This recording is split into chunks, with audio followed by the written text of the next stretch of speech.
All right, joining us now is Kevin Frey. He's the Washington correspondent for New York One News. Kevin, good morning. Good morning, Manu. Good to see you. I see you a lot on Capitol Hill chasing various members, Democrats as well as Republicans. On the Democratic front, what is your sense of what their strategy is to fight back? Because some of them are going outside federal agencies, very upset about the shuttering of those agencies. Others say, well, maybe we don't want to look like the guardians of federal bureaucracy and the like. There seems to be a split on how to respond to Trump and DOJ. What are you hearing from Democrats? Well, I mean, you see some, like the AOCs of the world, who are much more aggressive on their social media platforms because they've already developed that as kind of their means of conveying to the general mass public. And in some ways, that's combating against really a kind of new media ecosphere that, for example, Musk and other Republicans really have a dominant play in.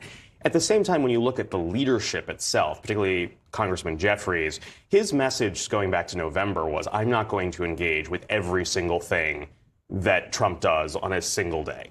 And earlier this year, he used the analogy of Aaron Judge, because he's a Yankees fan, and said, I'm not going to hit it every ball. And ultimately, that means that they seem to be honing in, at least from the leadership perspective, on this economic message, trying to tout the fact that egg prices are still going up, saying that Republicans aren't doing anything to actually address what they conceive as really the main takeaway from the November election, which is economic issues. People were pissed off about how costly everything was. That's where they're honing in on. Whether that's effective when there's such a deluge of information is where you're seeing some consternation amongst rank and file Democrats, so they're not doing enough. It's a very good point, because there's a lot of change that's happening with Musk, and they're breaking things and things. There's lots of consequences, some unintended, some intended. But you're right. Listen to Jeffrey's message, just so viewers get a sense of how the Democratic leader is talking about Trump. We're just at the beginning, and the core promise that Donald Trump made is that he's going to lower costs for everyday Americans. In fact, we were told that grocery prices would go down on day one, on January 20th. Costs aren't lower. In fact, costs are increasing. The price of eggs is skyrocketing out of control.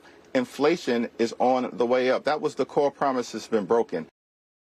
But look, they have been powerless for the first couple of months here. They're going to have a chance on March 14th, when it's time to fund the federal government. Jeffries' votes, Democratic votes, will be needed in the House and the Senate, where they need 60 votes. They'll be needed to keep the government open. They have a chance to demand certain things, but it's unclear how hard of a line that Jeffries will draw in that fight. This is the clear leverage point that the Democrats have, at least in the near future, is to try to extract something. And, you know, there have been plenty of questions that have been thrown to him at these press conferences and to his aides, et cetera. Like, what are you honing in on? What are you focusing in on? And Jeffries, maybe it's a negotiation tactic, it seems, basically keeps going back to, well, the Republicans are in charge. They're the ones that say that they have this overwhelming mandate. Yeah, they should have be votes the one. Too.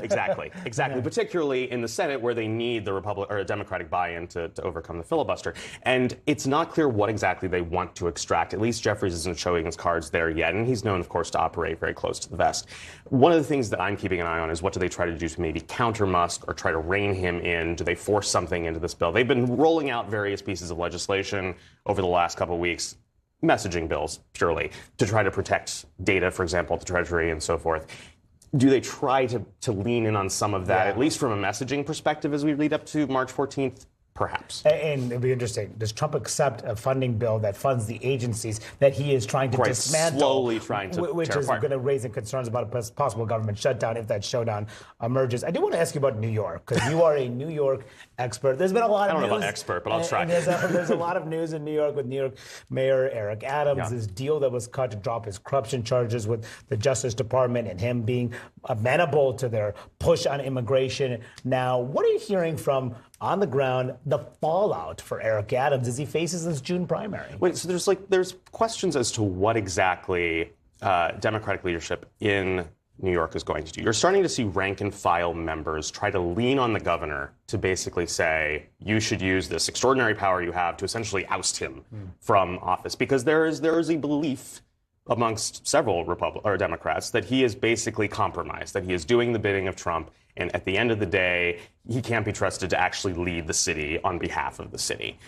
So much so that even Jeffries last week, when I asked him, who of course is the most prominent voice within the Democratic coalition in New York, other than arguably Eric Adams himself, basically agreed that it's not an illegitimate concern from these Democrats that he might be compromised. The question is, do you start seeing Jeffries, do you start seeing Schumer, who hasn't said a lot publicly about all of this, move from being concerned to leaning in on the governor to try to put Adams on the line? We haven't seen that yet. Maybe if the judge ultimately agrees to allow these charges to be dropped in the coming days, then perhaps. But what did she say? What has the governor said about that? The governor has herself gone from it would be undemocratic to remove him to she was on MSNBC the other evening and left more space than she ever had, suggesting that she has to review the situation before she decides what to do. Yeah, so interesting. Can he, yes or no, can he survive a primary? I don't think so. Yeah, interesting. And they're all lining up against him. We'll see what happens there. All right, Kevin Frey, thank you so much for your expertise. Really appreciate it.